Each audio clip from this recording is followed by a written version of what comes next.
absence of a quorum, I'll call the meeting of the Acton Finance Committee to order. We've got a fairly full agenda for tonight. One thing that won't be on it is the town first quarter fiscal report, since Brian Mullen is out today. So you can scratch that one off. The first item on the agenda is public participation. Is anybody here that wants to talk about something not on the agenda? Now's your time to do it.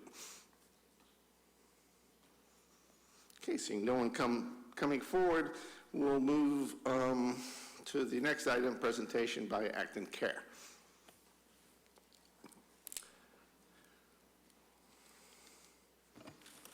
Hi, my name is Matt Onken. I live at 2 Hazelnut Street, and I'm going to be giving the presentation for Acton Cares. Welcome. So, first thing I want to do is make sure that everyone here is completely level set on the issue. And the first is that we are not looking to revote the legalization issue that came up back in November of 2016. That was voted. That matter is settled. The issue is that there is legalization, which is fine.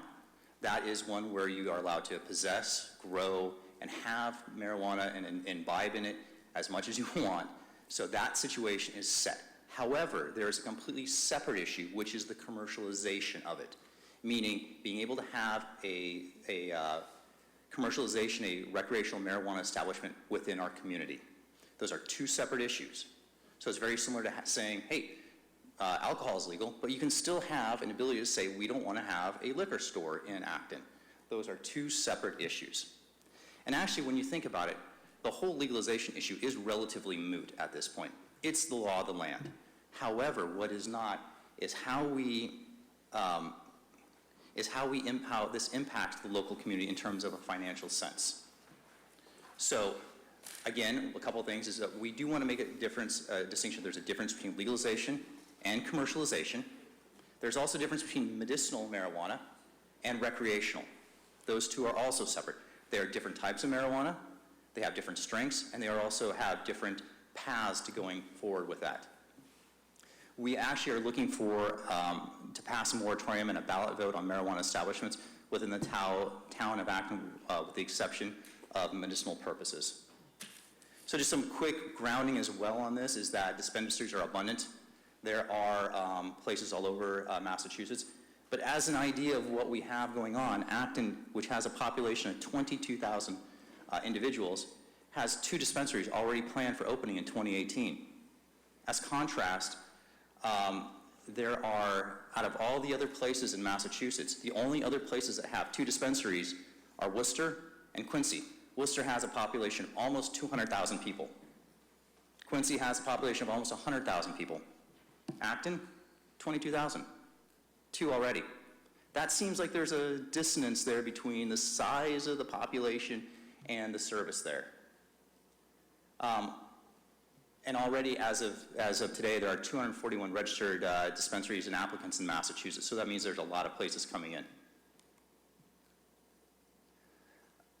So right now, one of the things that's been applied for in the law is that if you do pass, say yes on ballot question 4 that happened in November, you still have the opportunity to come back and as a town vote to say no, we don't want to have a recreational marijuana facility in the town.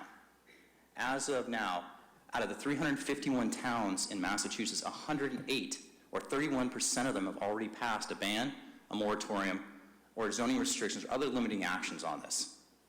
So that was 5 months ago that we got this data, and it's still growing. This number is continually going up. And in fact, when someone says, well, you know what, we voted for it, Acton already voted for this and we passed it.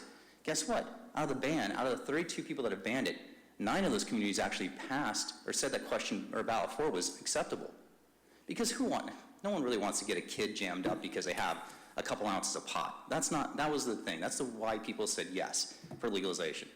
But still, 9 out of those places had voted for it, now say they want to have a ban. Out of the 67 places that have a moratorium, 35 of them were voted in favor of it. So that, again, people can vote in favor of ballot 4, but still say, we don't really see that this makes a lot of sense for our town.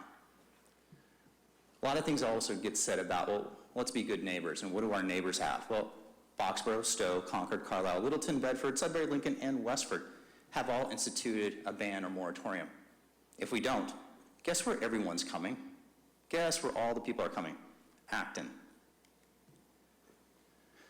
So again, one of the things that I think is important for this committee here is when we talk about money is understanding what we're talking about in terms of revenues as well as cost.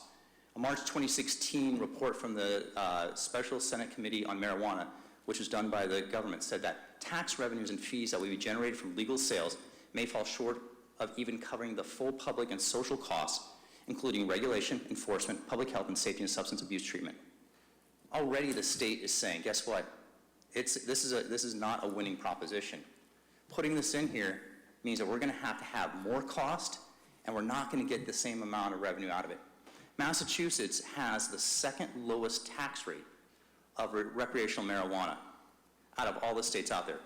So already we're kind of kneecapping ourselves already at this point, because we're not giving ourselves, even if we had a much higher tax basis, maybe this makes sense, but it doesn't right now. So what are we talking about?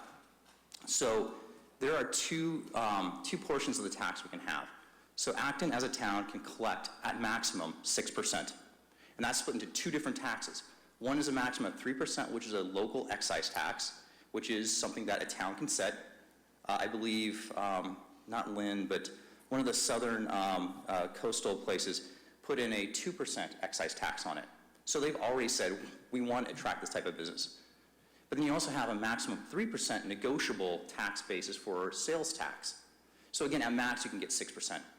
If you go out onto the Googles and take a look at what's out there and available for information, you find that the average recreational marijuana facility brings in $1 million worth of revenue. That sounds great. How much tax is that, though? At 6%, that's $60,000. Doesn't sound like a lot to me. Amherst, which has a population of 38,000, which is pretty relatively close to Acton. I mean, we'll say it's close to apples and apples comparison here. They said that for this, they're going to have to employ 2 new police officers and 4 new EMTs for regulation and any sort of emergency services that are necessary. That's going to be an increase of cost of $550,000 for one store. So, I'm not necessarily always great at math, but if I'm going to do the math here, $60,000 of revenue increase on a $550,000 cost annually, that doesn't make a lot of sense, does it? That means we are spending a lot of money to make very little. That's like me going out to the local convenience store and buying a bunch of scratchers and saying, hey, I just won 20 bucks. Yeah, but I also spent $200 to get that 20 bucks. Doesn't make a lot of sense. We expect that this hidden cost will continue to grow as legislation make changes into the law for future legislative sessions. One other interesting point on recreational marijuana facilities, even though it's legal in the state of Massachusetts, where is it illegal? It's federally illegal, right? So what that means is that these are all cash businesses. They don't accept credit cards.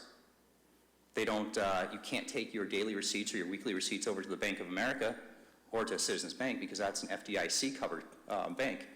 That means that a federally insured bank will not accept revenue from drug sales because in the eyes of the federal government, that's what it is. Okay, so now here's a company, here's a facility that makes $1 million in revenue. Where are they putting that cash? It's all cash business. They're going to have safes.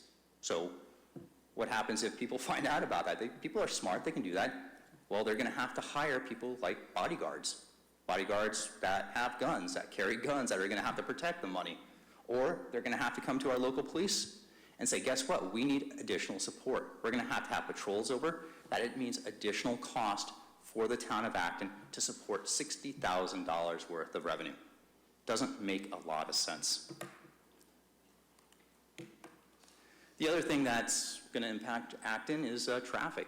Think about it. If all those other towns up here that we just mentioned have a ban or a moratorium or some sort of zoning restrictions, what's that mean for us?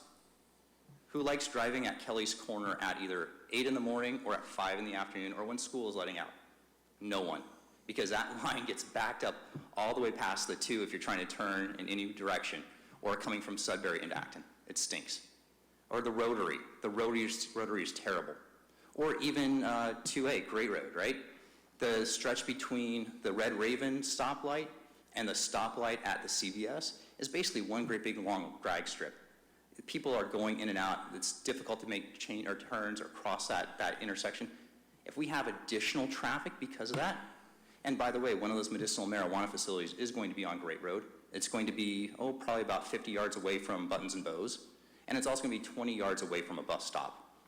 Probably not the best place to be putting a marijuana facility. So traffic will increase, and that's probably not the best for Acton that already has some traffic issues. There's going to be an impact on law enforcement. There was a Supreme Court decision that happened on September of this year, which said that police officers are no longer able to give their impression as to whether someone is driving impaired. They can't testify that if they believe someone is stoned. So now you have people that could potentially be driving on those already congested streets, on those streets that are moving pretty quickly. There's no way that you can tell whether or not they are driving impaired. And there's no way that a police officer is going to be able to testify to that. So that's going to be something that we'll have to deal with if we decide to have this happen. Property values. This is always something that's important. Like I said, I presented this in front of the Board of Selectmen back in September, and one of the things I said is, I like Acton because my property value keeps increasing, and I like it. And I'm sure every single one of you, when you look at Zillow, or you look at whatever your housing is doing, you probably like the fact that you're probably making some money on your house. In Colorado, houses within a half mile of a marijuana business often have lower property values than homes that in the same county outside of that half mile. So it's similar homes, it's a comparison of similar like to like, they have lower property values. And also neighborhoods with grow houses, which are also under this whole marijuana, recreational marijuana establishment, grow houses, places where they grow the marijuana, are considered least desirable and have an 8.4% price discount on their homes. There's some impact as well as on the fire department. So we just talked about EMT, we also talked about police, impact on the police and regulations, but also there's going to be impact on our fire department, the Acton Fire Department. They're going to have a lot more work to do because there's going to be new National Fire Protection Association fire codes that are associated with it. Places that have cannabis operations present potential hazards to people and property, including, they have high electrical loads and hot lights. You're doing a grow facility, you're going to have the hydroponics, you're going to have special grow lights. These things are not minor operations. In fact, there was something on the news just recently, last week, where they talked about an illegal grow facility that caught fire here in Massachusetts and burned down. So as I said, amateur extractions gone wrong are another issue. So people that decide that they're going to do this and try to supply themselves, it's going to be an issue with that. Obviously, no one wants, we all talk, I think the line is always, well, think of the children. Well, yeah, there is an impact on the children as well. There's always a thing that says that there's always going to be an impact on the children. People talk about the early stage brain development. Marijuana does affect that. It doesn't affect adults as much, but it does affect children as their brains are developing. We also talk about the chance for children to be able to get this. Impact on youth and health. In the first year following legalization in Colorado, marijuana use by residents 12 and older jumped 22%. I don't think that's the right message we want to be sending. That's not the right thing we want to be having on our children. Again, you're an adult. You can make your own choices. Again, ballot 4 passed. Go ahead and smoke a bowl in your house. Don't care. Do care about the kids. I do care whether the children are doing this, and it is an issue if the kids that are 12 and older are starting to do this. And by having the recreational facilities inside of Acton, where it makes it much easier to get, much more readily available, that to me is an issue. And then again, I talked about the effect on the frontal cortex, which is the last part of the brain, and to come online, which is something that happens by smoking marijuana. This does affect that and the cognitive abilities of the children. So according to our own Middlesex County Sheriff, Peter, I'm going to butcher the name, all 14 members of the bipartisan statewide committee of Massachusetts Sheriff's Association agree unanimously on this issue. So if you look at the thing as a whole, Massachusetts State Police are against it, Massachusetts Sheriff, or the Middlesex County Sheriff Department, all the 14 counties are against it. There is a lot of reasons and a lot of support to say this doesn't make sense, especially in a town like Acton. Now you say, great, Acton didn't pass ballot 4, so what does that mean?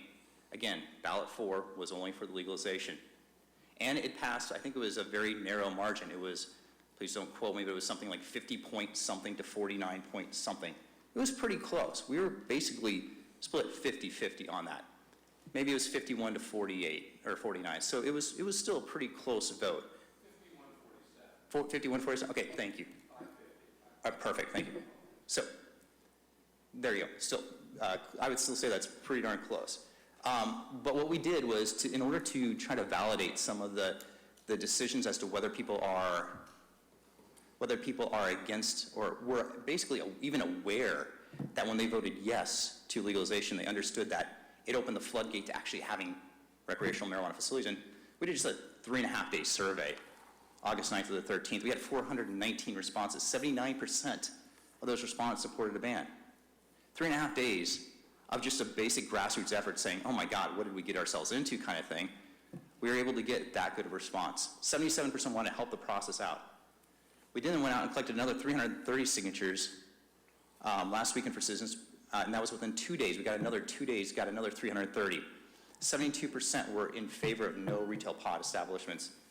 And also from the Wicked Local survey, it said that 72% were in favor of that. So multiple different places of data saying that while they are in favor of legalization, they're not in favor of having a pot shop here in Acton. So in summary, one of the things I wanted to make clear is obviously we want the Finance Committee to say, yeah, we're in support of the moratorium. It doesn't make financial sense for us. But we also want you guys to be in support of a citizen's petition for a ballot question that will lead to having no non-medical marijuana establishments within the town of Acton. Again, I want to go back, since this is the Finance Committee, to really drive home the fact that $60,000 worth of revenue does not make a lot of sense when I'm spending $500,000 to get it. So with that, I want to thank you. If you have any questions, fire away, or I can sit down. No, I think we have some questions. All right, thank you. Jason, you want to start? Sure. Is there a significant difference between a medical marijuana facility in town versus a recreational facility? I guess the crux of my question is, how serious a barrier of entry is it to have to get a medical marijuana card? So I think there's a couple different points there. I'll answer the first part, which is there is a difference between a medicinal and a recreational marijuana establishment. Medicinal marijuana has a different type of marijuana than a recreational. Medicinal has, I can't remember the exact compound, but it has a different thing that deals with the pain component. And it's higher, it's engineered for that particular pain component. A recreational marijuana has a higher content of THC, which is the thing that gets you high. Additionally, I believe the medicinal does not have the edibles or the candies and things like that that the recreational would have. And the next point on that is that by allowing recreational marijuana facilities here, by okaying that, you have the ability for a medicinal marijuana to transform themselves or do a brand extension, if you will, from medicinal into a recreational. So now it becomes a one-stop pot shop. Don't they already have that? I don't believe they do. I think they can only do the medicinal. But it's my understanding that they have a leg up. Not that the rules have not been set yet. Sure. It's my understanding, but that they'll have a leg up in the licensure process, having already had a licensed facility in an area. Is that not correct? I do not know the answer to that. I cannot say yes or no on that. I would, just by way of commenting on something that you said, that this is a cash business. That you're absolutely right, and all the points that you made are accurate. But I would argue it's already a cash business, and it's a cash business that's being run completely illegally now. Absolutely. And having some level of regulation is better than nothing. Also, I do want to point out, I'm not going to argue with your math about the $60,000 and the price for extra police officers, but I would argue that the externalities, the external costs of pot being consumed within the city, within the town, is already here and present and clear. I don't know what the marginal difference will be. So Sorry. Go ahead. I was going to say, so you bring up a fair point that I've heard before about it's already kind of out there, people are already consuming it. That is true. However, there is no fiduciary impact outside of the current baseline to police, EMT, et cetera, being spent. If you open up a recreational marijuana facility, you now have to spend the additional incremental cost of adding, maybe it's not 2 full-time police officers, maybe it's 1 police officer and 1 EMT. However, that is still an additional cost per facility that has to, because they do have to do the enforcement, very similar to, what you may see over, you might see at Colonial Liquors. You do see a police officer there once in a while. You're going to have this person, unfortunately, there more frequently because right now the regulations aren't even set. In fact, the Cannabis Control Commission, which is the governing body, has 5 people on it. I don't believe that they even have all 5 people yet assigned to it. They were first commissioned basically the 1st of October. They're supposed to have regulations set up by March of 2018. I'm sure we all know how big government works. I doubt they're going to have regulations that are set up by then, and it's going to be a continually moving target that we're going to have to continually have people out there enforcing. We're going to have people, police officers there, first enforcing to make, very similar to make sure that the people of age are buying it, that they follow the laws, that they don't smoke it in the parking lot, which is illegal. I mean, you can possess it, but you can't put it in the parking lot. So I do just want to point out that the revenues currently are absolutely zero because it's completely illegal now. But it's So are the costs. But the costs are here and present. The costs are probably already here. They're baked in, right? I don't anticipate. I'm curious to see if the presence of a legal pot shop in town suddenly makes a significant percentage of the adult population decide that now is the time they want to smoke pot. So I think that the absolute lack of revenues now, while they may not be enough to cover it, they are by default, by definition right now, zero. And once you're able to regulate it and capture that revenue, then you're at least able to do something to defray the external costs that are already present in the community. Absolutely. So those costs are already there. You're right. That's already kind of the baseline, right? So that's there. They do have that in terms of the enforcement. But I would argue that you will have a substantial, maybe not 500,000, but you will have a non-insignificant increase in costs due to the need for regulation and enforcement of that. So yes, while you have zero revenue, you also have zero additional costs because that's already baked into the current standard of enforcement out there. Once you start having something, now you're going to have to enforce that. You're going to have to employ people to be able to do that. And you're right. So here's the other side, and I apologize, I don't mean to interrupt. You also said that people... I was going to interrupt pretty soon anyways. All right. So the other thing was, you said that, hey, maybe the adult population isn't going to go crazy and start, smoking pot all the time. So then if that's the case, then yeah, maybe you're not going to have a place that has $1 million worth of revenue.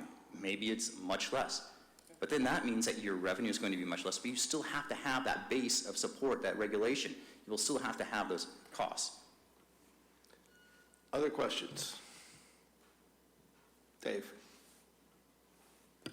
Thank you for the presentation. I just had 2 quick questions. One is, where would what's the nearest dispensary to Acton that you know of as it is right now? So the medicinal one is in Lowell, and there's one in Air. So basically, if you take a look at Google Maps, it's probably about a 20-minute drive away. Okay. Home Depot run. And the towns, I think you had a few listed there, but I was wondering, surrounding communities that have not put out a moratorium, do you know those names off the top of your head that would be immediately? Not off the top of my head. I know that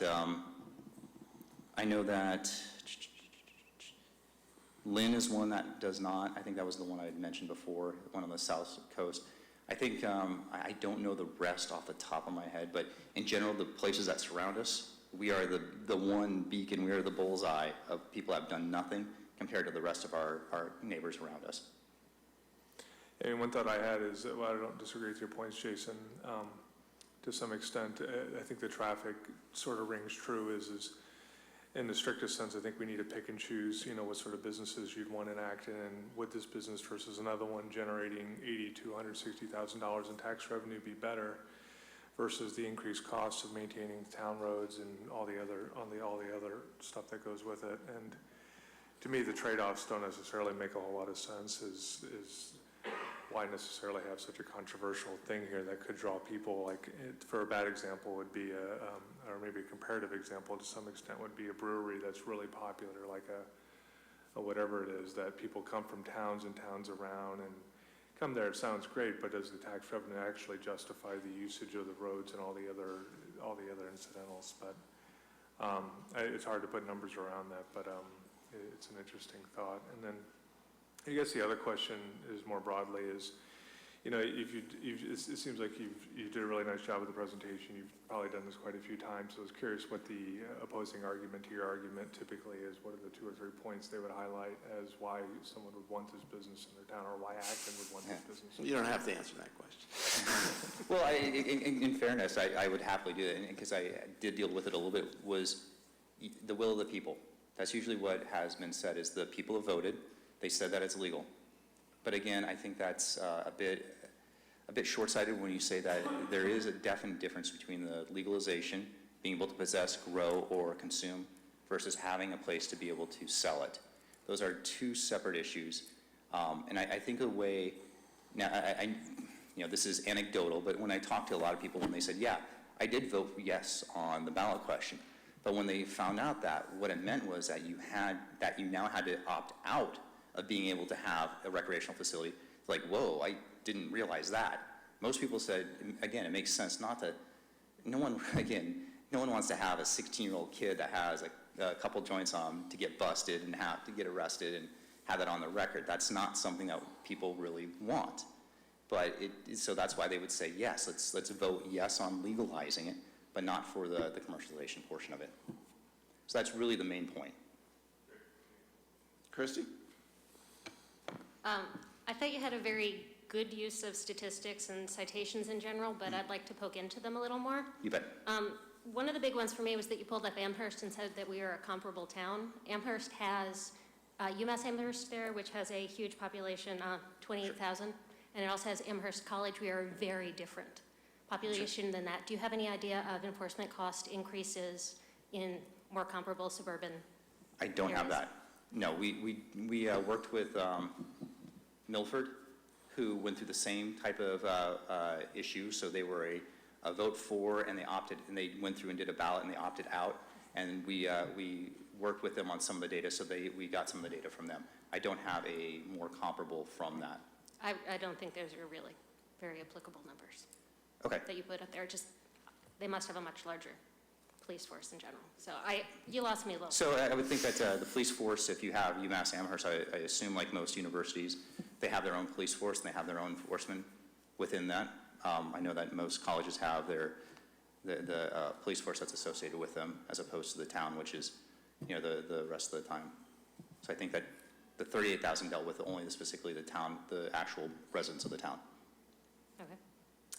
And then you also mentioned something about changes in housing costs relative to dispensaries and growth areas. Mm-hmm. And just in general, looking at my home value for comparison, I'd be very curious to know what the change in housing costs in that area was, in those areas were previous to this, whether they were just low cost areas and you put something in and things were going downhill anyhow or what. So just numbers I'd like to know more about. Okay, I can get that to you. Thank you. Mm-hmm. Mike? Yeah, I'd be curious to know what kind of market study was made that determined that Acton really needed 2, not 1, but 2 medical dispensaries. I mean, what are they zeroing it? Why do we need 2? It seems like that was more than capable. If you have a need for marijuana, these 2 facilities would accommodate that.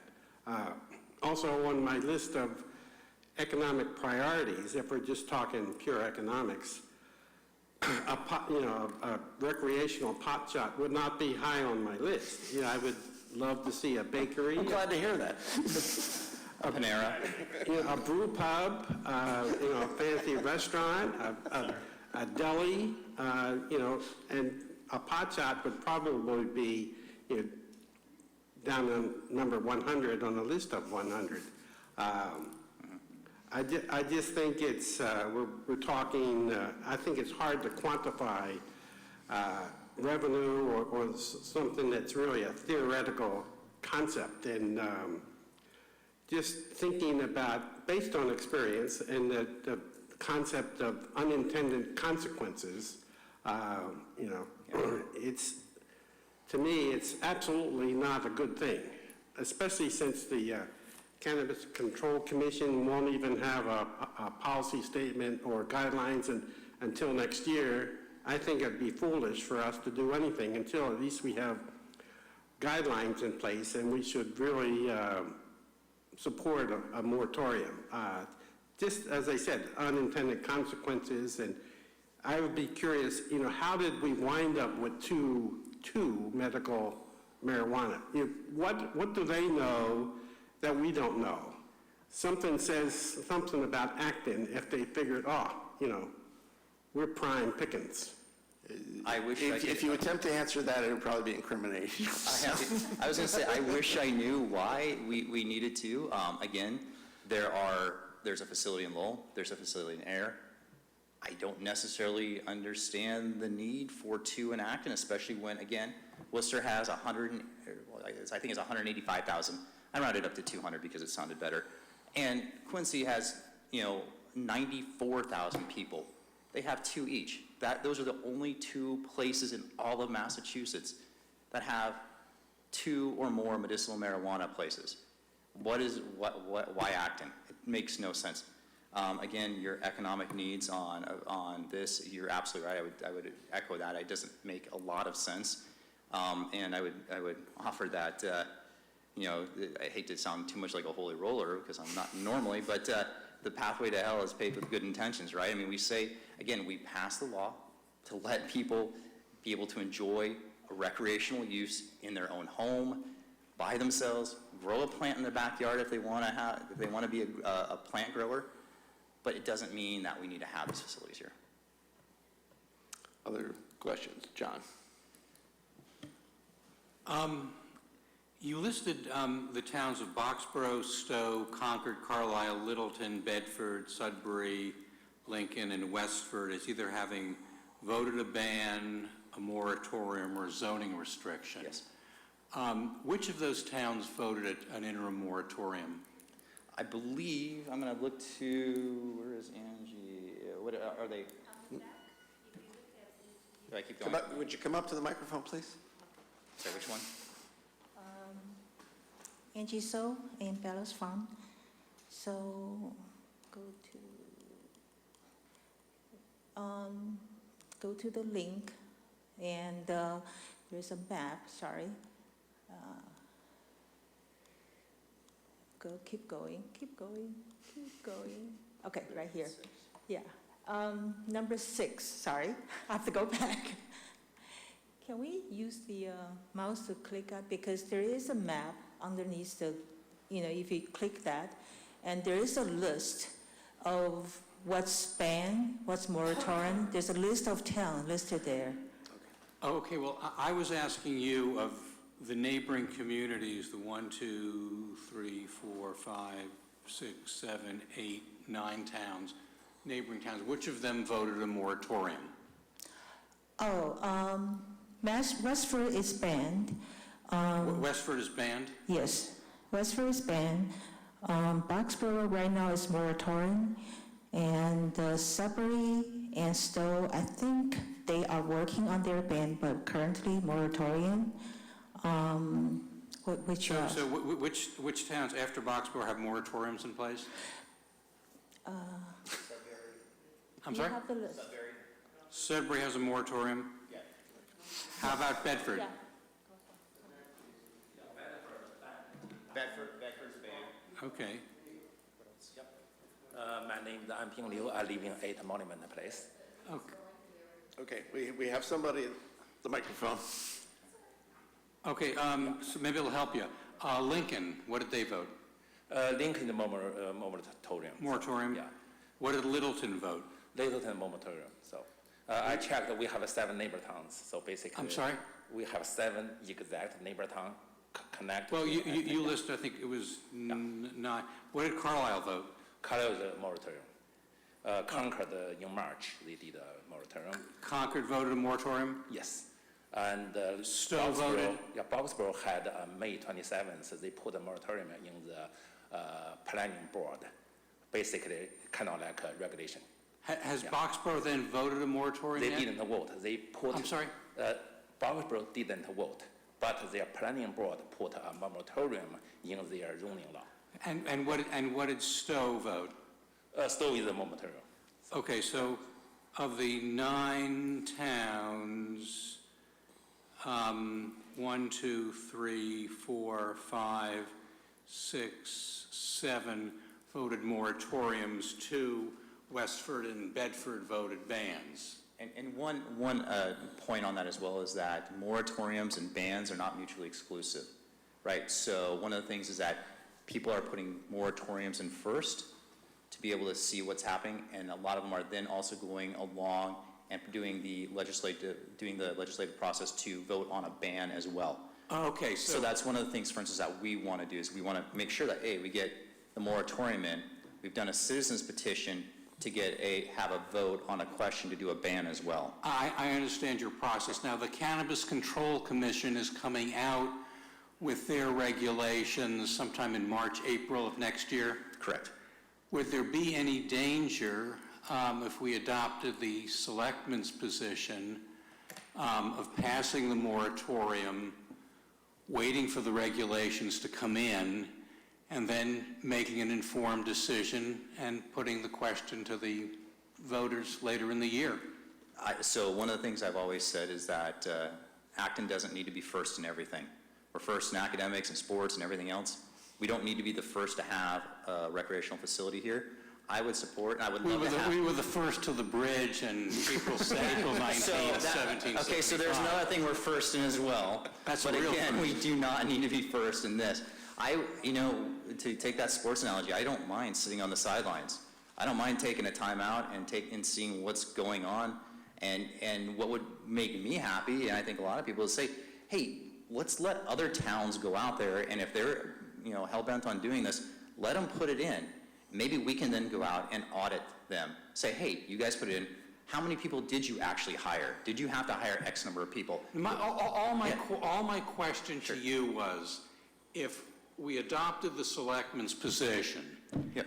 and to pass a moratorium that would carry us through the end of this year so we could study the regulations as they come down and then make a fully informed decision, is there any danger to the community in doing that? So end of next year first, correct? End of 2018. No, I think we could do it at the end of 2017. It's not an indefinite moratorium, I believe. Well, 2017 is next month. You want 2018. 2018, I'm sorry, yeah. So a moratorium then, yeah, there's no harm to the community. Again, it's better to take a look and see what other places are doing. And I believe I answered that, but the thing was, again, let's take a look at what other people are doing. Even if we have a moratorium, it comes up at December 31st, 2018. No one's implemented it. Maybe we need to still take a look at what's out there, maybe implement a second moratorium, because if we don't have the ability to do that, if we take a look and no one else has done it, that's not an informed decision, right? If we take a look at the regulations and no one has gone out and put a recreational marijuana facility in, it's not an informed position for us to go out and start to put one in if we don't have any data to say, here's what's going on. Well, an informed decision in significant part is what do the regulations say, so we could That's one portion of it, take a right? hard look at it. That's Yeah, a key piece. that's one portion, but again, what about the financial portion of it? If we don't see what taxes are being brought in or what the additional cost is, if we don't know what that incremental cost is, then that's not necessarily an informed position. That's a partially informed position. Okay, thank you. Bob, Can I say one thing? I'm Just- going through my I'm- committee first, and then you can actually answering his question. So keep it brief. April 1st, right now that the regulation is changing as well, but right now, as of now, April 1st, 2018, they can start the application of the certification, the process, and by July 1st, they can get the license. So this is why we started a citizen petition, because there is a timing issue. Bob? In the liquor business, the package store does not produce liquor and it does not sell liquor for consumption on premises. You talked about retail establishments and you talked about grow houses. Are they somehow linked? That if you have one, you have to have the other, or that one can be both?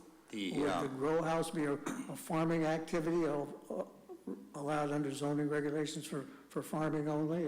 So that's a great question. So as I understand, the phraseology which we put up there and we're very specific on is recreational marijuana establishments. It covers all, both recreational sales as well as grow house facilities. I don't know the answer specifically to what the zoning would be for a grow house, whether it have to be in an agricultural area or whether it is an abandoned warehouse that someone has a bunch of hydroponics and grow lights set up for. That's something I don't have that answer But for. presumably one could allow one and not allow the other. Correct. Okay. The only other comment I would have is that you began by saying you didn't want to re-examine the vote on marijuana. Correct. But most of your presentation was exactly that.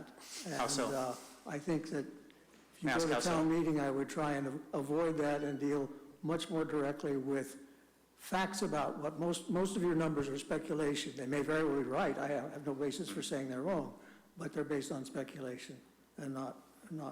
I think if you had more information about how the impact of retail establishments and others in Colorado had worked out, I would find those numbers much more influential if I were going to decide this on financial grounds, Sure. which I probably wouldn't anyway. Okay? All right. There's also on the warrant Article 6, which is the temporary moratorium. Does Acton Care support that article? The temporary moratorium Yeah. until January 2018? Or, I'm sorry, December 31st, yeah, we do. We can support that, yes. All right. Well, thank you for your presentation. Thank you very much. Appreciate the time. Does anybody else want to? Okay. You weren't going to get much of a chance. I'll put there's two articles. One is Article 6, temporary moratorium, and Article 7, which is a non-binding resolution to put this question on a town election ballot. We can take a position on both. We can take a position on one or the other. We can take no position on either. So quickly, show of hands. How many people want to take a position on both?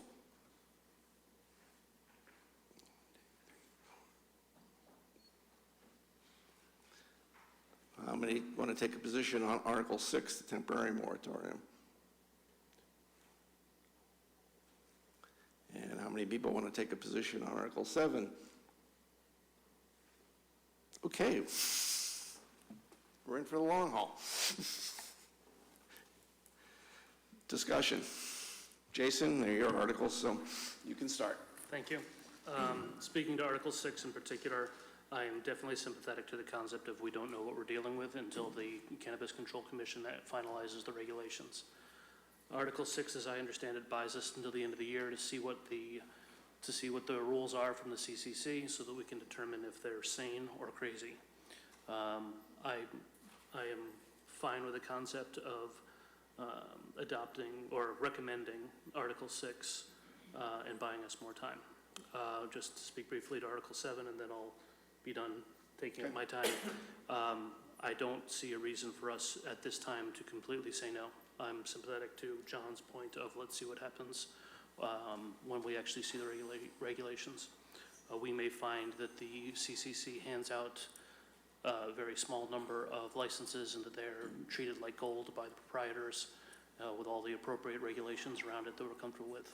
We may also see that it comes out as some kind of free-for-all that we don't have anything to do with.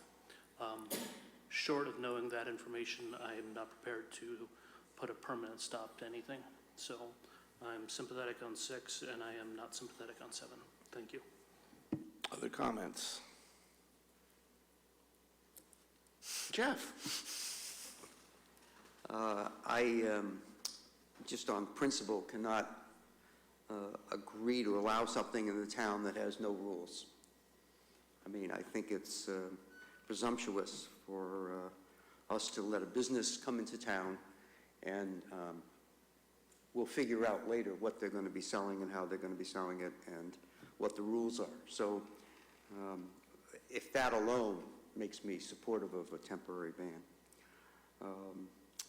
I agree with Jason, we may already have some costs associated with recreational marijuana in town, but if we are a magnet and all the towns around us do not have facility, then we're going to be getting an inflow of problems, and I think that's the last thing that our police force needs, and it will cause us incremental cost.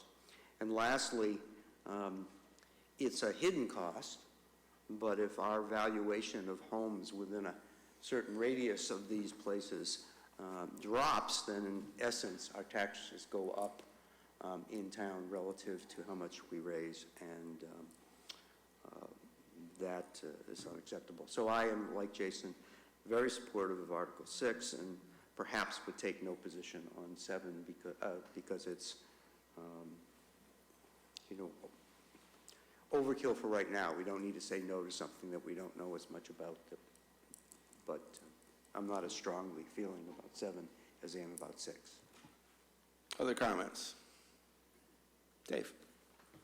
You know, I would second both of those last 2 points, and then just, you know, I simplified the matter a little bit in my head, and I thought the presentation was good, but I certainly agree that you can take you can cherry pick stories and look at the data a lot of different ways and sort of construe whatever story you'd like. But at the end of the day, you know, the amount of revenue that a business like this would generate for the town, it seems to me to be trivial in the scope of potentially all the other headaches that it may bring. And so strictly from a financial perspective, it seems like the risk reward for the town, from my perspective, is relatively unfavorable. So similar to the last 2 gentlemen here, I'll be voting in line with them in support of 6 and against 7.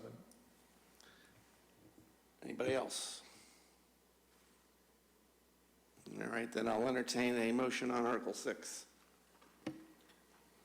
I move that we recommend Article 6. Any further discussion?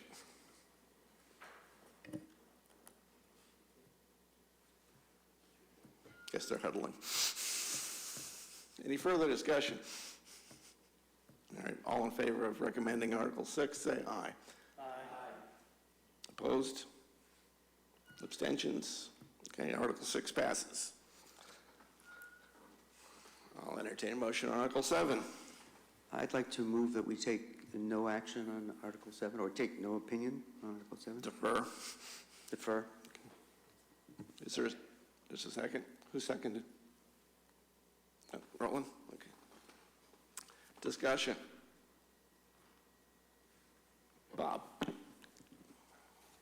Having recommended 6 in order to find out what the world looks like, it seems to me quite curious that you want to take no action on 7, because it seems to me you should oppose 7, because by the time that the next special election occurs, you won't know more than you know tonight. So it seems to me that two to rarely vote yes to recommend 7, vote to recommend 6, which we did do, and vote to not recommend 7, because it presupposes taking action when you won't know anything more than you know tonight.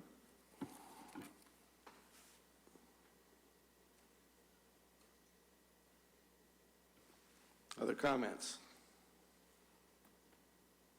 Yeah, I tend to think the wording at the next regular town election causes me a little angst on 7. I think it's a good idea, I think it should be done, but I think we won't know any more in March than we know now. However, Mike, did you want to make a comment? Yeah, I think, I sort of agree with Bob, and I think if we support a moratorium, and it stands to reason, for the same reasons, we will not support, we should support I think the writing is on the wall, that because of unintended consequences, that we should ban recreational marijuana in this town. We already, whatever needs are there for medicinal purposes are more than satisfied. You know, they can grow their own, they can go to Air, they can go to Lowell to get the recreational stuff. We don't need, my position today would be the same next year, not to support the sale of recreational marijuana in the town of Acton at any time. Any other discussion? Christie? I have my own personal viewpoints about recreational marijuana, but I'm here as a member of the Finance Committee and view that I should be discussing the financial implications to the town on this. And I support the temporary moratorium because it gives us a chance to understand what those financial implications are, but I'm not ready to support the ban, which for me is more of a moral question, just as a Finance Committee member putting forward. That's, for me, is the difference between supporting one or the other. Well, why would it be different? Why would 7 be any different than 6? What do you think those guidelines would tell you, if you would speculate? I don't think that my opinion on 6 is relevant to the Finance Committee. I don't have a financially based opinion on ballot 6. I would love to hear one and consider it. But for me, it's not financially based. It's my personal opinion as a citizen. Jason? No? Okay, there's a motion to defer Article 7. It's been seconded. All in favor of the motion, say aye. Okay, raise hands. 1, 2, 3. Okay, motion fails. 3? Yes. I'll entertain another motion. Motion to, Not recommend or motion recommend? to not recommend Article 7. Is there a second? It's been moved and seconded. Any discussion? You're all talked out? Okay, the motion on the floor is to not recommend Article 7. All in favor, say aye. Aye. Opposed? 1 opposed. And abstention, wait a minute, are you opposed or abstention? Okay. 1 opposed, 1 abstention, that motion carries. All right, moving on to Article 2. Community Preservation Program, appropriation of existing open space set aside and related actions on 161 Newtown Road.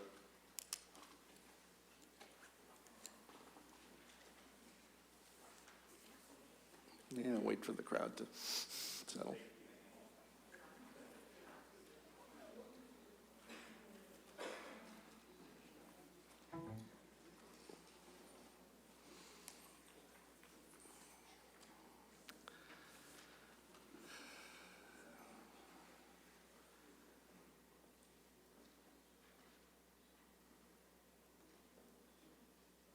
Andy McGee.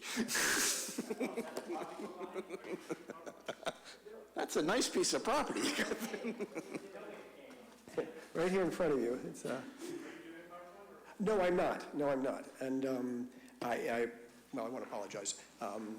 I understood that you had some questions for the CPA, and there is a representative from the CPA here as well, but I probably can speak to the article better than some, because it's been my committee that the Open Space Committee that has brought this to the CPA and through the selectmen. So by way of introduction, my name is Andrew McGee. I'm the chair of the Open Space Committee. Our charter is to recommend land purchases, to review Article 61A properties when they come forward to the Board of Selectmen, et cetera. And we have a parcel that we have brought to the CPA for purchase. It's a parcel we've been looking at for a long time, didn't think we had a prayer of getting, and I will speak to it a little bit, and then hopefully answer any questions you may have. As I say, we have been watching this parcel. This is 161 Newtown Road. It's approximately 10 acres of land on the shore, about a quarter of the shoreline of Grassy Pond, which is a bog in Acton, one of our few true bogs, a glacial bog. It was in ownership by a woman who was actually living on the property. There were actually 3 parcels, a house parcel and 2 side parcels. She passed away. We had been talking to the family over the years about this parcel. The family, we went to them when she passed, and they said they were interested in selling it, and they were interested in preserving the land, but they were also interested in getting a price for the land. And in the course of our discussions, their price was well beyond what we could afford. And when I say afford, actually, under the CPA, we can only pay the appraised value of a parcel, and they were asking considerably higher than the appraised parcel. So we parted ways graciously and said, don't forget about us. And over time, the price actually did drop. It did not drop down to appraised value, but it came very close, and that's the warrant article that's in front of a town meeting, and why we're about $30,000 short. That $30,000, the selectmen have voted to take that from town funds, but we are actually in a fundraising campaign, and we have a donor who has put up a $15,000 match, so we're hoping to get most, if not all of that money from contributions from town citizens. Again, this parcel, and let me backtrack a little bit about the CPA, because I know one of the questions that came up about why this parcel, why this was coming at this time. Under the CPA, which, I should also say, I was on the Community Preservation Act for 8 or 10 years, I don't know, but I was a long time. He was also a selectman for my new members, and he's been on just about every committee in town except this one. Yeah, except this one, exactly. And school committee, 2 ones I shied away from. The charter member of the CPA. And when we passed CPA, it was very clear that the citizens were very interested in land protection. But it was also clear that we wouldn't every year have parcels coming forward. So we also were very clear that land in Acton is not cheap. So we started in the first year, we agreed to, if we didn't have a land purchase, to set aside monies every year, approximately a third of the CPA distribution for the year, set aside into an open space fund. And that was for 2 reasons. One was because, as I said, the cost of land, we would need obviously more than just what the rate was, but also to have some credibility when we were out in the, talking to folks, just to be able to say, we actually have this money and we have it set aside, and town meeting has already voted it set aside. The other was, unlike most CPA proposals which come forward in a sort of regular manner, historic preservation, somebody has a plan, they bring it to the CPA committee, it goes through the CPA committee, goes through their process, and then comes out at Springtown meeting. In the case of land protection, like selling your home, you're not sitting around saying, gee, here it is in June, and I'm going to sell my home, and somebody says, well, I'll buy it from you next April. You're not going to sit there and wait. So the idea of having this money set aside was that we could move more quickly. We could move to a special town meeting or take advantage of we could call our own special town meeting, which we've never done, or take advantage of meetings in the fall or whatever. And actually, of the, I believe, 7 purchases we've made through CPA funds, 2 of them came in and off schedule exactly for that reason. One of the selling points, and the reason we were able to talk these folks down to the to a reasonable number, was we were able to say, hey, you know, we're having a December town meeting, so we can, and we have the money set aside already. It's not part of this year's budget cycle, it's part of previous year's budgets that were set aside from CPA. We have that money, and the day after town meeting votes, assuming they vote positively, we can pay you. So you don't have to wait till next spring and sit on this property, and we don't have to wait and possibly lose this parcel. Again, I don't have a presentation. I do have some handouts, and I could show you roughly what the parcel is.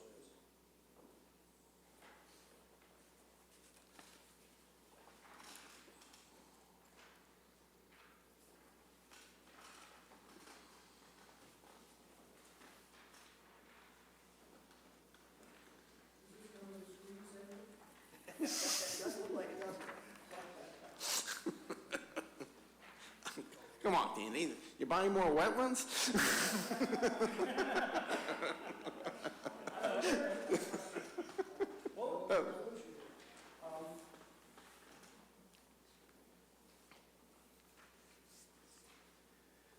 I admit it does. We are buying some wetlands with this parcel. We always seem to. There's been a couple of upland sites. If you're looking at this picture, basically everything in the lower half of this picture is what we're purchasing. So that upland white pine forest on the left-hand side, and then basically that wetland, and if you look over in the very far right corner, you'll see the dock that's from the Grassy Pond Conservation Lands. So we are actually connecting our existing Grassy Pond conservation lands, which then connect to the Nagog Hill conservation lands. And going the other direction, this parcel links us to the Anderson parcel, which we bought with CPA funds 4 or 5 years ago, and that connects us to the, Bulette property that was just beyond that. So this parcel, we've been, as I say, for us it was a critical piece, and it's been high on the open space and recreation plan priority list because it makes this, well, for two main reasons. One, it makes an incredible pedestrian or pathway link between 4 of our conservation lands. It also, as you can see, protects approximately 1/4 of the shoreline of Grassy Pond, which is a very sensitive ecological, has a sensitive ecological values. So for that reason, it was very high, but again, we weren't, if you'd asked me 6 months ago, this was not going to happen. But we got very lucky with this, and we're happy to be moving forward. We have another parcel to the west side of this, to the left-hand side of the parcel that we're looking at also, which would again create this considerable link, and we'll have a full presentation on that at the town meeting. I should say we have taken this to the selectmen. The selectmen voted it unanimously I should say, first of all, we took it to the CPA. CPA voted it unanimously. CPA took it to the selectmen voted it unanimously. Obviously, the Conservation Commission and the Open Space Committee have also voted it unanimously. I think, actually, I can also say every land purchase we've brought has been brought by, passed unanimously by town meeting, with the one possible exception of Wright Hill, which I think had about 20 votes against it. So we're very happy about this. We're very pleased with it. We think we've got a good deal here. We've got citizens' input from a financial perspective, and hope to move forward with it. Thank you. Questions about the parcel, about why the Open Space Committee wants the parcel, things like that can be addressed to Mr. McGee. Questions about priority and why do we buy land will need to be addressed by either Ms. Zadachi or somebody from CPC. Who got the short straw from CPC? Bill? Okay. Sit there, wait till you're called on. Questions for Andy? Yes, Jeff. Let me ask Jason's question. What are the current tax revenues from these parcels 1 and 3? I do not know the answer to that. They are undeveloped parcels right now, so they wouldn't be being taxed as developed parcels, so I don't know the answer to that question. They're probably undeveloped for a reason. What could be legally put on those 2 parcels? A house, there is actually, and it shows actually in the warrant article, the site plan, they actually have septic approval for 2 homes, 1 on each parcel. Lot 1 and 3? 1 and 3, yes. Jason? Just a question on conservation land. If it does become conservation land, that explicitly precludes it from becoming residential, correct? No one can live there. That's correct. When we buy a parcel with, using CPA funds, we're required to put a conservation restriction on the parcel, and that is a permanent restriction. Okay. So to answer our mutual questions that we seem to ask each other when we do this, the tax rate of $800,000 at 1905 is a tax loss of $15,240 a year. Compare that to 1, 2, 3, or 4 school-aged children on the 2 lots, then you get to make up your mind about whether or not this is a good idea to put a permanent conservation trust on. Thank you. Thank you. Other questions for Andy? So how does John Q. citizen access these sites? I mean, do I park my diesel truck in the parking lot somewhere and then walk the path and enjoy my now legal toke? This, I was going to say, I was sort of hoping this wouldn't be quite that controversial. Here you just go out and it's natural. Everything's natural out here. If you actually look in, again, that right-hand corner, you see that boardwalk over there sticking out into the pond. That's from the Grassy Pond Conservation Lands.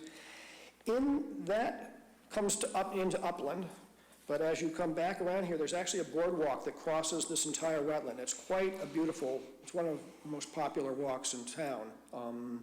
It's quite a beautiful pathway that cuts through the wetland and then actually comes out and accesses, right now, it accesses Newtown Road in a very narrow strip, and there is a 1-car or 2-car parking pull-off there, if you will. With this, we'll actually now be able to cross that public way. We'll actually pass through this parcel and come out to the other side and then cross the street over to the Anderson parcel. We are hoping somewhere down the line on the, would it be lot 1, Tom? Put a parking area? Or is it lot 3? Okay. But I apologize because at one point we were talking about possibly a parking area on lot 1, but Tom's just informed me actually we're looking at the Anderson parcel to do that, probably a 3 or 4 car parking lot at that location. But yes, that's the nice thing about this is this is very much interconnected with the existing trail system. Great. Thank you. Christie? Has there been any analysis of how, or just understanding of how this affects our general water supply? I know we run on well water, and I assume this helps contribute to that. Well, it certainly, Grassy Pond is a very sensitive environment. This is a bog environment, so it's not necessarily, this is not a prime aquifer area per se, but certainly in terms of the local environment, rather than having more large houses around it with the runoff from the lawns and from the septic systems, et cetera, that will protect the water quality that is flowing out of Grassy Pond downstream, obviously. Does it have the storm sponge benefit you get from wetlands? Absolutely. This is, as I say, this is a true bog. If you look at this picture and you look at the wetlands that sort of surround this thing, when we put in there, or when the Recreation Department put in the boardwalk over on the right-hand side of the picture, they went through 20 feet of peat before they actually hit clay underneath it. This is a real bog like you would find up in Maine or whatever. We have another one in the Arboretum, actually. Those are the 2 main ones, right? Yeah. Will's Hole, that's right, Will's Hole as well. Yeah. Thanks, Andy. From what I understand, Tom, you can opine on this as well, is that a bog only grows about 1/4 inch or something like that, or an inch every 100 years. So if you're talking 20 feet, Yeah. Oh, this is ancient land. This was created Maybe some dinosaurs. 18,000 years ago when the Maybe some glaciers. dinosaurs under there or something we don't know about. That's right. Our Piltdown man. Other comments, questions? Okay, any questions for CPC? Jason, of course. What does this do to the reserves that you have for this type of property? And is this going to cause an issue when you meet your goals of having to have certain percentages of the different types of things every year? We right now have about $2.2 million set aside in the CPA funds, the set-aside funds. So this is roughly called 8.8, so we'll drop down. But we're also this year asking CPA for, in April, our annual contribution of 1/3, so we'll bounce back up. So we'll be down to about $1.8 million. We have found that that's sort of the number we want to be carrying to have the credibility on the street. We have some other very, very nice properties that we're watching, talking to people, but one of them, we've been talking to people for 10 years. Who knows? May not be my generation that buys it, but there are some very nice properties out there that we would like to maintain our balance going forward in case we need it. And does this mean that, my understanding is that you have to have expenditures in certain percentages in a number of different buckets for CPA? Well, for CPA only requires a 10% bucket into historic, into housing, and to open space. That's the requirement. That was the original way the law was written. And then there was nothing set aside per se for recreation. But you can also use CPA funds for certain recreation items. We basically, as I say, back in day one, decided that we would shoot for approximately 1/3 of the money is going to open space. And, you know, how could I be prejudiced about this? But the feeling was that many people voted for the CPA for the protection of open space, that was the driving factor for protection of the so we felt justified in asking for that 30%, and so far we have. This doesn't mean that you have to spend more on one of the other buckets because you're spending $800,000. No, CPA is required to spend 10% in each of them. I think that's still true, is that right? It's still just 10% in the 3 areas? Sorry. It's all right. I want to get Bill up here anyway. Bill Aylesbury, I'm the Vice Chair, CPC. That 10% requirement is on the revenues for the fiscal year. So last year, we received, as the surcharge on the real estate tax is about $1.1 million. And that was the allocation that was subject to the 10% split. And the balance that's in the open space set-aside fund is an accumulation of many years' worth of prior contributions. Are the applications for this cycle in? They're coming in as we speak. Well, is the town putting in to be reimbursed for the River Street property this year? There is a proposal for a market evaluation, but I don't believe I'm not sure exactly when the deadline is, but we're still a couple days away, and they're coming in literally on a daily basis, so I haven't taken full stock of it all yet. Janet, would you like to take a swing at that one? Yeah, this is a sore subject, but I don't think the town's going to be seeking reimbursement in this year because the 53 River Street Committee has not really started work yet. They're still trying to get members on board, and there have been some glitches with that. So they need their charge is to develop a master plan, which will then determine to what extent they can pursue a CPA-funded reimbursement of the cost of the purchase. And, I mean, I think originally the thought was that the committee would pull together more quickly and be moving, but it hasn't turned out that way. Okay, thank you. Oddly enough, that for tonight's purposes, that's the right answer. Any other night, I'd say that's the wrong answer. If they were indeed looking to be reimbursed, that would pretty well wipe out your Well, I will say that the Open Space Committee discussed this. We were very supportive of the purchase of River Street, and we are more than happy to reimburse anything that is an open space. If, on the other hand, the recommendation is to put housing there, please talk to the housing folks about reimbursement. Well said, Andy. Any questions? Roland, it's your article. I motion to recommend. Okay, moved and seconded. Discussion? People are getting tired. It's only 8:45. then, it's been moved and seconded to recommend Article 2. All in favor, say aye. Aye. Opposed? Abstentions? Okay, Article 2 is recommended. Thank you. Thank you, sir. Thank you very much. Thanks, Andy. Thank you.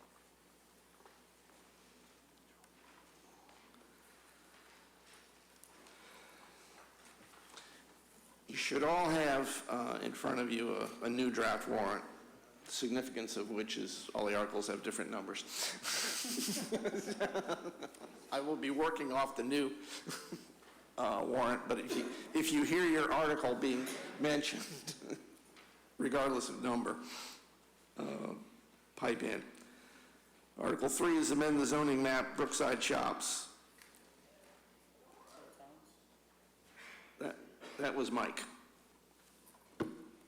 Yeah, I think this is a long overdue zoning correction, something that needs to be done to allow these businesses at Brookside Shop to prosper and stay in business. I know the Economic Development Committee is absolutely in favor of this article. It's long overdue. We owe it to the business community. It makes sense. It is a business. It's not a residence. So it makes sense to support this article. Any questions? Yes, Jason. This is the one that came up a couple of years ago, right? And Several are we years. going to expect the same? Are we going to expect the same outcry from the I neighbors? think the neighbors are happy. Is that? Permission to address the board? Of course. Please identify yourself. I am Ray Jacoby, living here in Acton, and I'm the chairman of the planning board. Okay. That's where I want. Context, I want to agree with Mike, I think this is long overdue. This is actually the third time this will have been brought to town meeting. There's a long and sordid history, a lot of contention with the neighbors, et cetera. We have spent, as a board, and I want to include the Board of Selectmen, a significant amount of time over the last year working. There's a new owner of the property and with the neighbors to address some of the grievances and issues which I think were valid on the part of the abutters. Because as chairman of the planning board, I made it very clear I wasn't going to bring this forward again just to have town meetings saying, what are you guys trying to do to us? We've said no twice, why are you doing it again? Okay. The new owner has been very responsive, and I would use the term proactive, both with the town, both the Board of Selectmen and the Planning Board, as well as the neighbors. Mr. Nolan, Graham Nolan, who's been probably one of the principal neighbors or butters are leading that neighborhood saying, don't do this, don't do this. At our last meeting said he had no objection. But specifically, he did have he wanted to put one condition on it, which was if there was a change in ownership before town meeting, we should withdraw the article. Okay. But in all seriousness, the new owners have met every milestone that's been put in front of them. They've been very proactive. As an aside, I think is more than just long overdue. There's been a couple of articles in the Beacon last week and this week about the changing nature of retail. That plaza is in big trouble if we don't do this zoning change, in my opinion. And I do see this as an asset for the town, so I think it's long overdue. So, but the point I wanted to the finance committee, we spent a lot of time this last year on this. There's been a lot of meetings. There's a lot of been on-site meetings between the neighbors and the new owners. We've had them in for multiple hearings saying, what's the status, what's going on? I've looked Graham in the eye, because he and I have had some contentious interchanges, saying, is this, I don't want to stand up and have Graham stand up at the town meeting saying, don't do this. Right now, he said he won't. He said, in fact, last time meeting, he said he did support it. But he's being cynical, and I can't blame him. He's saying, so far so good, I want to see it continue. So that's kind of where we are. Okay. Thank you, Aaron. So I'll entertain a motion on Article 3. Motion to, Finance Committee voted in support to amend the zoning map for Brookside Shops, 145 Great Road. Is there a second? second. Any discussion? All in favor, say aye. Aye. Opposed? Nay? Anybody? Any abstentions? Okay, Article 3 is recommended. Article 4 is shopping center parking. I think that's yours, Jeff. Yes. When the zoning bylaw was first created, it was to address the need for minimum amount of parking spaces for retail establishments. The nature of the mix in shopping centers has changed. We now have we have restaurants and service providers that are in shopping malls, and it's the attempt for the planning board to get in front of this, because the need for parking is the same if it's a restaurant as much as if it's retail. So we are just adding that it doesn't have to be 2 or more retail stores, it has to be 2 or more restaurant, retail store, or services. I am also assured that should there be a shopping center right now with a restaurant and a retail store that is not in compliance with this, that they are grandfathered and will not all of a sudden have to break down walls and create more parking spaces. So this should not be injurious to existing malls. Any questions for Jeff? Okay, I'll entertain a motion on that article. I move that the Finance Committee support Article 4 now. Is there a second? Okay, any further discussion? All in favor of recommending Article 4, shopping center parking, say aye. Aye. Any opposed? Any abstentions? No. Okay, Article 4 is recommended. Parking facility, South Acton Village, Article 5. Dave? Moving on. We did 6, we did 7. Did you get you have an updated warrant? Because we pulled the South Acton parking lot last night. Okay. Okay, good. So I That is spared you pulled. some more. Yeah, the Board of Selectmen pulled it. Because, it's a long story, it's too bad Mr. Jacoby isn't here. He could explain, but I think that it was really in the interest of one property owner in South Acton near the train station who has illegally created a parking area it's a private parking lot, which is a violation of the existing zoning. And so in the process of going to enforce against him, the planning department talked with him, and he said, well, how do I make it legal?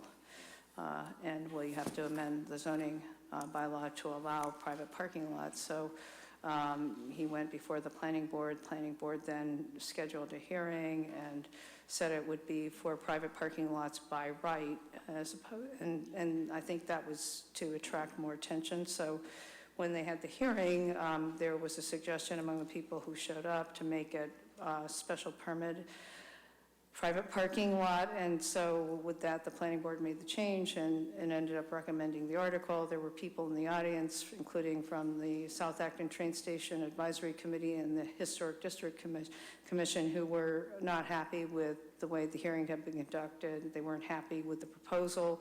They thought it hadn't been vetted at all, whatever. There were no standards. Now that it was going to be a special permit process for how you were going to determine whether to approve or not approve a parking lot. And ultimately, all these little parking lots weren't going to solve the existing parking problem in the vicinity of the train station.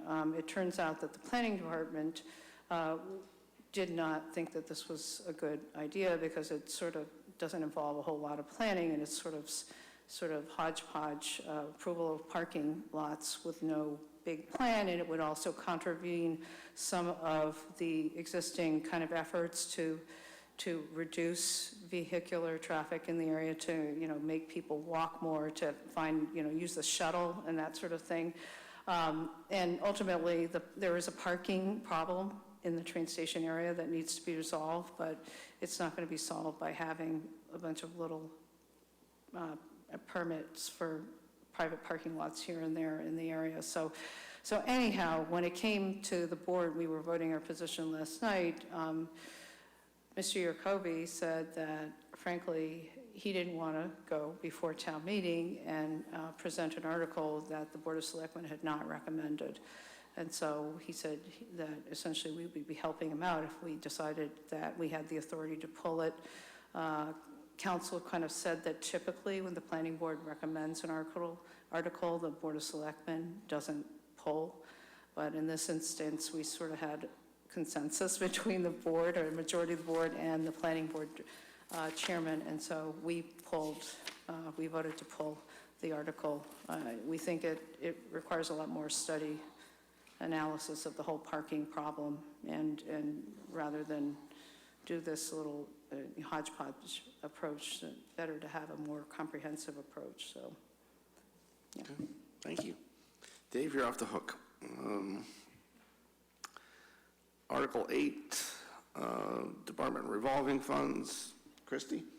In 2016, Massachusetts updated the general bylaws, saying that rather than having to, at every annual town meeting, renew the revolving funds and reauthorize them and not reauthorize their expenses, they're saying that the towns can put it into bylaws or ordinances to have those revolving funds there.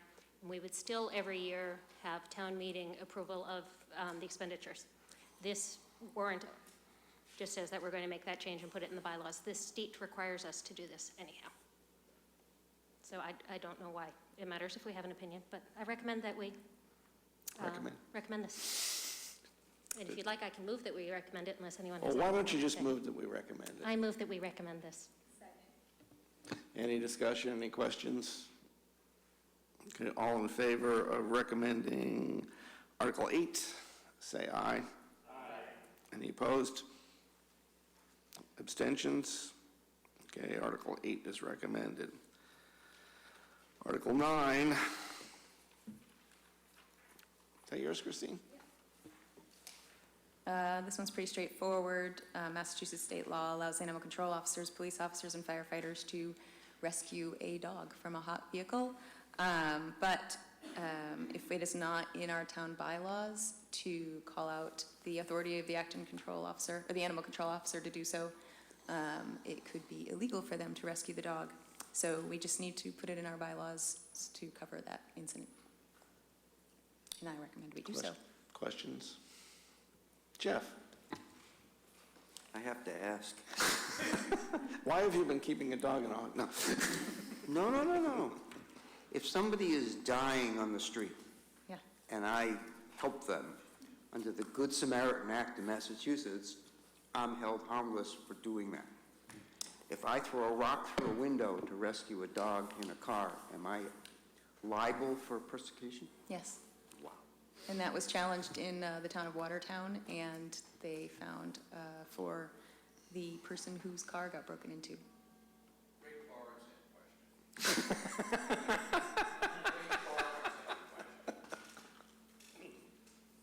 You're going to break the window of my diesel truck? He'll sue you for it. It's not in the bylaws. Depends on what you're doing inside the truck. It doesn't say Town of Acton Animal Control Officer or Jeff Burgard. It just says. So I am going to, If you get deputized by the animal control officer, though. I did go to the police academy. Does that give me special powers? Or? No. Right. Well, what? No, but then, okay, so fine. Now we go halfway in between. There's a child in the back seat of this car. That's legal. That is already. I can. Separate issue.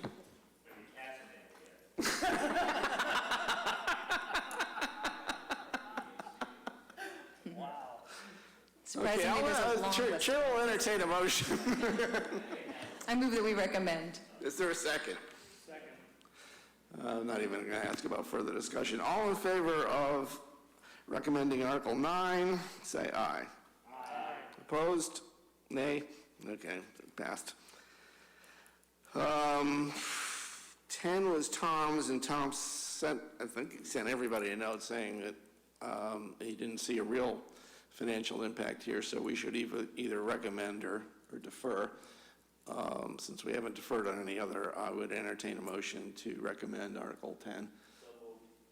Second. All in favor of recommending Article 10, say aye. Aye. Opposed? Any abstentions? 11.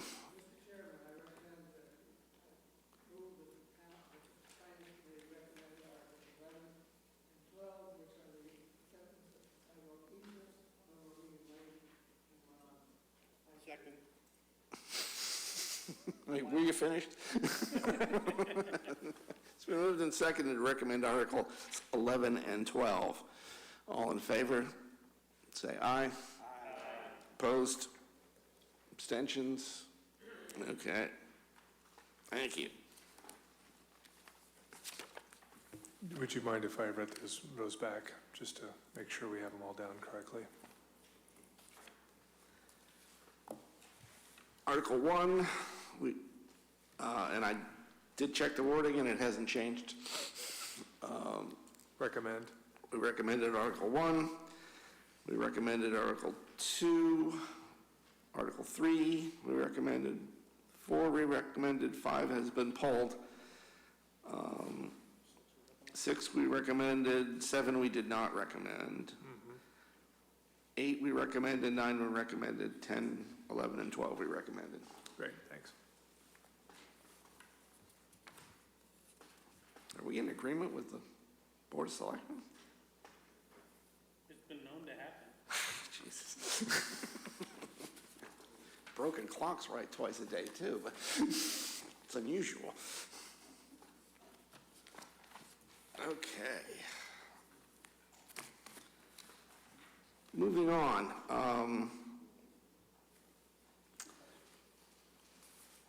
The next item on the agenda is the report on the Acton Leadership Group meeting of 10/26, which seems like a long time ago.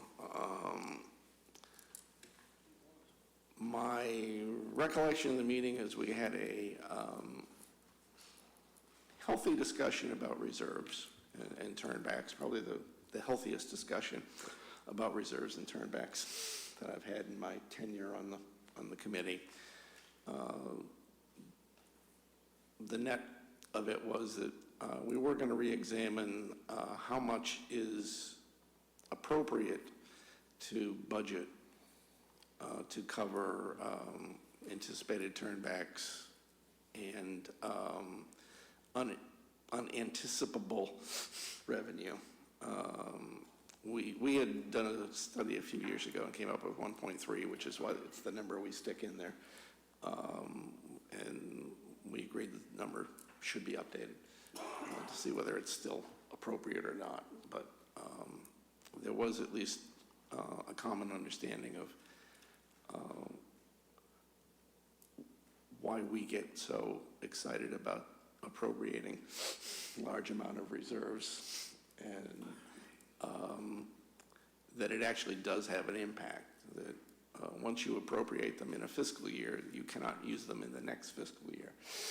So it does essentially freeze them for a year, which at the level of reserves we have now, that gets to be a dicey point. So other than that, Jason, if you can recall anything else of significance that happened. I'm sorry, no. I should point out it was my birthday, and I had another meeting that night, and like I said, it's all a blur. The fact that I've been cruising the Caribbean for the last 10 days has nothing to do with my lack of recollection. All right, minutes. Just one question. Was there ever an explanation offered how the school's E&D account went from 2.9 to I think about 4.1 or 4.2? turnbacks, underspent budgets, basically. A little bit of revenue, but, mostly. What do they attribute the turnbacks to? Health insurance was one.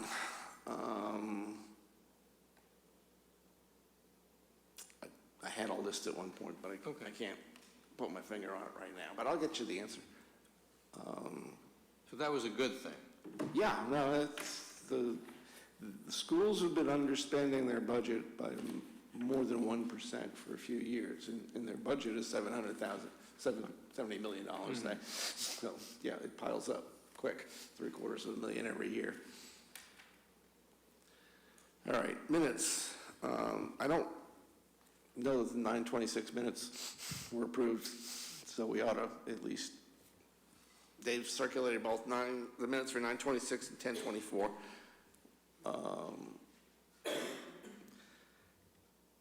So I'll entertain a motion on the 9:26 minutes. Anybody read them? I move they be approved. Is there a second? Second. All in favor of the minutes of 9:26 being approved, say aye. Aye. Any abstentions? One correction is that Roland had a tiny change to make to them As amended, okay. as amended.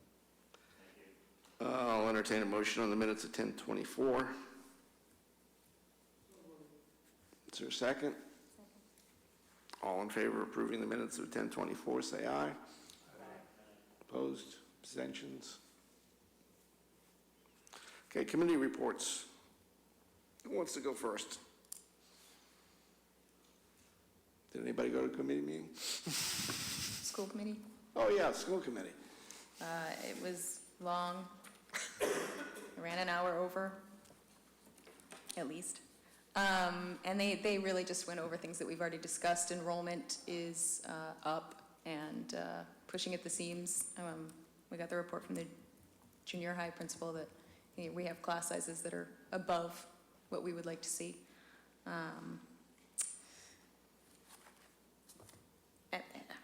And then there was nothing new. It was just a lot of going over updates on the building committee. Okay. Building committee? The previous school committee meeting, they voted for a search, they selected a specific search committee for the superintendent search. Okay. So that was the smallest attended school committee meeting of the year. There were two of us there, two in the audience. Who was the other one? The gentleman from Boxborough, who is also on the school building committee, whose name escapes me right now, which is a shame because I speak with him all the time. On the school building committee side, it's all about outreach at this point, getting down to the final days of this. And there is obviously quite a bit of worry and gnashing of teeth and wanting to make sure that we're able to move forward with this project and do not lose the MSBA invitation that we currently have. Okay. Any other committee reports? Mike? Yeah, talking with Selby and the Economic Development Committee, Selby is proposing applying for a grant from the state that would help them do a feasibility study based on our public forum meeting of the Main Street of the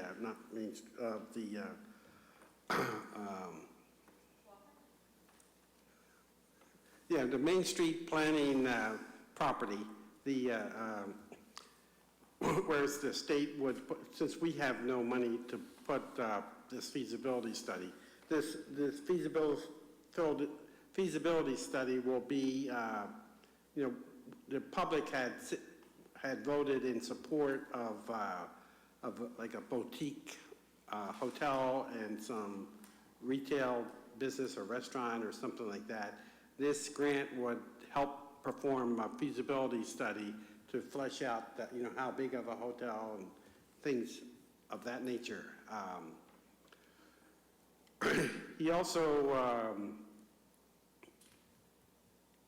wanted to apply for a grant for the study the South Acton situation, but the committee thought, since most likely the state would only approve one of the two articles, they wanted to give Main Street, the Main Street property the priority, and maybe next year apply for the grant to look at South Acton situation, which I think is going to be, some pretty exciting development there in the future, but we're just not there yet. Minuteman's under control, moving along famously and on target and on budget. Other than that, I think we're good.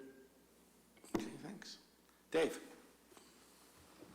The train station committee met, and that was, I think, the impetus for the infamous withdrawal of Warrant Article 5. There was a lot of pushback to Mr. Berry on just concerns people in the room had, the train station committee, et cetera.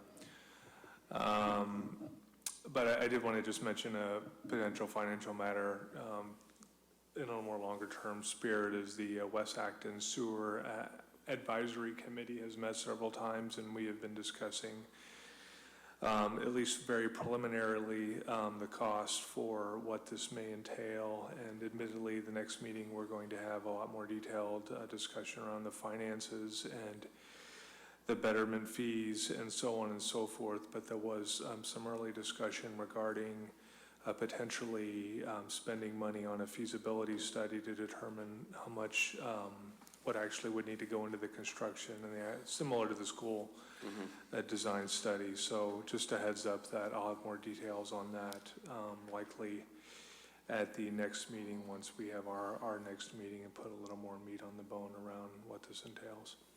Okay. John, you want to do the town manager search committee? To pick up where I reported the last time, our timeline for completing our work is the end of March, when we expect to send up 3 to 5 finalists for the Board of Selectmen, and they will, following town meeting, get down to the business of selecting the next town manager. We did select a consulting firm to work with us on a limited in scope engagement to assist and advise us in the process. The 5 search firms we had heard from, and we met with 4 of them, would like to just take charge of the process. Everything goes to us, we'll run it, and show up at the end. They would work with us and then work with the selectmen. We've had 2 very successful searches in '86 and 2007 that led to Don Johnson's 20-year tenure, Steve Ledoux's 11-year tenure. Both gentlemen ended their town service upon their normal retirements. 4 of us had served on the 2007 search committee, and 1 of us served on the 1986 committee. So we had a pretty good idea of how it worked. Our reason for engaging the committee is we wanted to be able to expand the pool of really qualified and capable applicants we will interview to be in the best position to send up 3 to 5 to the to the Board of Selectmen. All the reports that we have gotten is that oftentimes the best applicants may not respond to the typically published ads. We're also running against a situation where there's not a big field of 47, men and women in their late 40s, early 50s out there those that are typically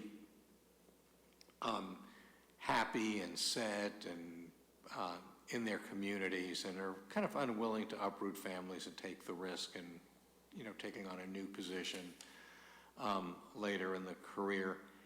There's also, and we finally got an answer last night, why are there so few young men and women in municipal service, much the same on the school side? And finally got an answer on that, where the 2000 tech boom bubble bust and the Great Recession 2008, 2009 led to a lot of firings, not here, but in other communities, of people who would now be coming of age to be top officials in town. So we're just and it was tricky. One of the two groups we wanted to meet with as finalists said, we're not going to take an engagement if we're not in control. We have our methodology and we don't want to work with you on a part-time basis. This group from New Hampshire, which does searches throughout New England, and the gentlemen who met with last night were both long-serving Massachusetts town managers who were doing this in retirement. So we're very encouraged. Also, we had an outreach on, I think it was October 26th. October 26th. I think the same people attended this that attended the one in 2007. That went well. Xuan Quan took the lead on creating an online survey, and there were 100 people who actually responded to it. Some just responded to the questions, others gave us more comments. So the results were handed out to us. As I said, I haven't had a chance to review them myself, but it seemed to be, from Xuan's comment, the biggest attribute people are looking for is a town manager with high integrity in the community, and that's what Steve Ledoux had told us was really the key. Any other committee reports? Yes, Bob. It's not a committee report, but with regard to the West Acton sewer people, was there any discussion of what the relationship of that would be to the building of a new elementary school? Yeah, JD Head was there, and he's pretty up to speed on that, and we've had quite a few discussions about whether the two could be coincided, and some costs could be used to offset each other, and so on and so forth. So again, still early on, but we're very aware, and one of the firms we were working with that provided a lot of really great schematics on the potential outline of where the sewers, the gravity low pressure systems could flow, and they do go right up against the Gates Douglas area, particularly the Gates property, where presumably a new school building would be built. So those conversations have been happening. It's too early probably to say whether it will work out that way or whether this project moves forward, and we're just like I said, still sort of Was there a discussion of how much money they would expect to get from the schools? No, we have not had that part of the discussion. We have discussed just some very high-level numbers, and again, what would be covered by user fees, betterment, et cetera, is still TBD, but I'm sure we'll get to that point of it. Maybe not in the next couple meetings, but at some point. The numbers that the school building committee has been talking about do not sound very large in terms of what they think it would cost to maintain their own system. And there's also the question of the timing in terms of assuming the town votes on December 4th in favor of it. Construction would be starting, so that may be a problem as well, because there's going to have to be an integration between the continued use of the septic field for the current buildings, switching over to the new building when it comes in. So it's something that the timing may in fact not work well for both to combine the two. Yeah, it was interesting. JD had discussed that he had been to a number of forums, and I guess new schools that are designed, they're like extremely low water use, extremely low use in all types of resources, and again, very early stages, but he just thrown that out there as far as discussion went that, again, I don't know what the numbers were, but I think they're far improved from 2 to 3 decades ago when it was tens of thousands of gallons a day, and now it's thousands of gallons. I'm making up numbers, but yeah, the timing, it would just be fortunate if it could work out that way. And even if one party knows that the other one is in progress with something, maybe some system could be figured out to make it work out, but I'm probably not the best person to comment on that, I guess. Thank you. Yeah, Jeff. Has the committee addressed what might happen at Kmart? Because I'm sure the demands there would be significant, and doesn't the system go through there, right by there? There should be existing sewer there as it is. There is, but I mean, it would be orders of magnitude more demand based on what they're going to put in there versus the couple employee toilets that are in Kmart. I mean, yeah, you know, and again, Woodward and Kern, if I have the name right, they provided some data on the town systems and sort of average usage and peak usage, and I believe I forget the numbers off the top of my head, but I think there's some, even with the addition of the West Acton system, I think it fits into that now. Whether a huge residential development at Kmart or something along those lines would tip it one way or the other, I certainly don't know that. But no, that's an interesting point. But I think currently we're well within the sort of recommended guidelines.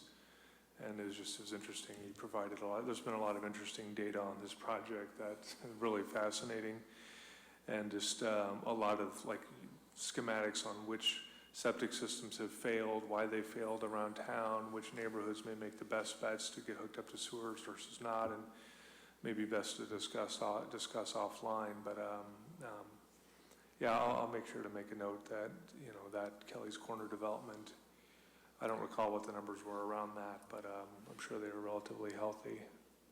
Thanks. Jeff, I think the town's sewer plant has plenty of capacity. However, what governs development is the State Department of Environmental Protection, and they have a nameplate capacity for that plant. And it takes into effect not only everybody who's hooked up to it, but everybody who might hook up to it in the future. So if there's an issue with redevelopment of Kelly's Corner, and that the estimated, if it goes, say, mostly residential, and the estimated usage goes above the nameplate capacity of the plant, the DEP would become the stumbling block in Right. terms of Kelly's Corner, not so much West Acton. Mm-hmm. Well, I understand that. It's also possible that the plant has the right capacity, but that the diameter of that spur going to that area is too small, and therefore pipes have to be expanded. I did note with jealousy the $1 million that you seem to have in your capital fund. Incidentally, the cost of the West Acton sewer feasibility study initial estimate was $1 million. Wow. On a dollar per dollar basis versus a school system, it's interesting. Okay. As far as point of view outreach goes, everybody says thank you to Christy for going through that deck and making it short. And Christine, okay, thank you, Christy and Christine. Thank you. Thank you. Thank you. A second version was circulated today with changes that I guess some of you had given to them. Are there any other changes that people want to make or suggest? It's not changes to the presentation, but I did schedule on the 18th of December at 12:30 at the Senior Center a presentation, which I will do. Anybody who wants to come and see the Senior Center with me is more than welcome, but What time? 12:30. But there will not be that many people. I suspect one person is enough. Fine. Yeah, 3 of us did it last year. That was overkill. So- We outnumbered the audience. If I may, Mr. Chairman? Yes. So McCarthy Town is actually scheduled for next week at 7 o'clock. So Roland and I might roll into this meeting just a little on the late side.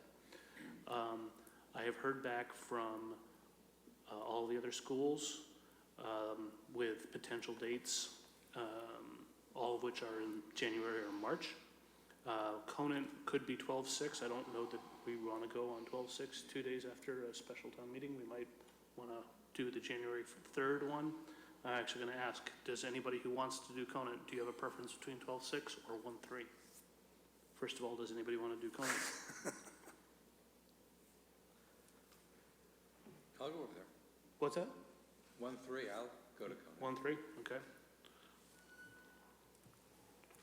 If you got dates for all of them, just. I do not have dates for all of them, unfortunately. We'll be willing to meet you in January, we'll be willing to meet you in March, and one of them is, I'll get back to you if we're willing to meet you. I have not heard back at all, Jeff, no response from the Rotary Club or the MWCOC. No response at all. Yeah, well, the Chamber of Commerce said they're busy with a big event at the end of this month, so they're going to work on it.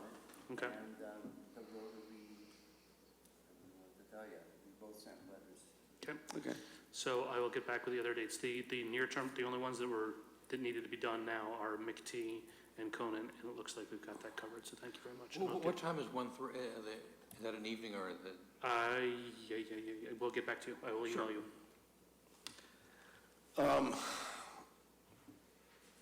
I did focus on this.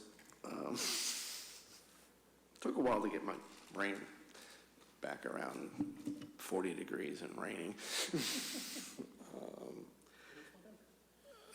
Not where I was. Slide 8 on the concerns. I think it would be helpful if we at least added a bullet saying that some of these things have been addressed, but not all. And on slide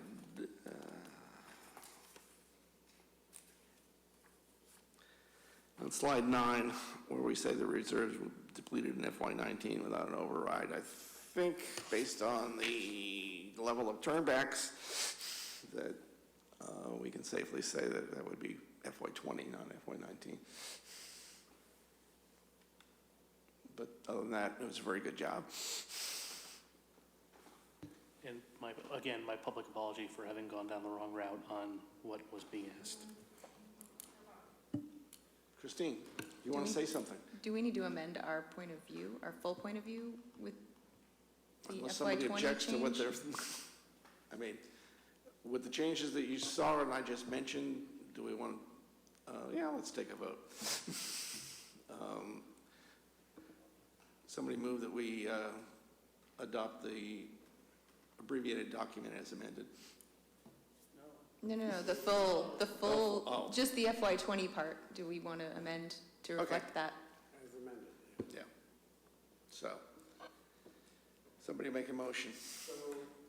Somebody second it. Second. All in favor? Aye. Opposed? Abstentions? Good. Thank you, Christine. Somebody make a motion to adjourn. Is there, all in favor?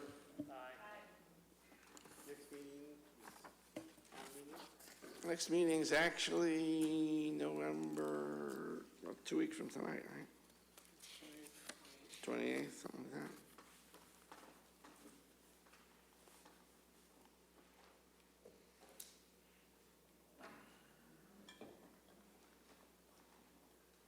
28th, and then town meeting.